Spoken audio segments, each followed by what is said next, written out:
Welcome to the Learning Pines YouTube. We hope this video helps.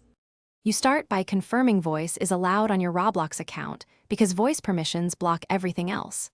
Next, join an Active Murder Mystery 2 instance and look for the speaker icon. Once you spot it, join that server. If the game description lists a Discord or external voice room, join that link to find larger groups. Make sure to verify age and ID quickly, since Roblox gatekeeps voice by age. Once done, you can move into the deeper discovery steps.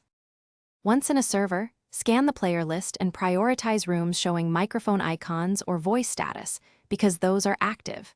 Then open any linked Discord and evaluate channel counts and member activity. Larger counts often mean consistent voice lobbies. Make sure to preview voice activity for a minute to assess moderation and toxicity. If you hear excessive rule breaking, leave and try a different room. This approach helps you select stable, well-moderated voice servers where gameplay and you now join the chosen voice room and configure your mic settings. Test input level and switch to push-to-talk if the lobby is noisy. Once inside, follow pinned rules and use role-assigned channels for MM2 matches to keep things organized. If voice doesn't connect, try relogging to Roblox, reset browser or app microphone permissions, and test the mic in another app like Discord or a voice recorder. This troubleshooting step usually fixes permission or device issues. If not,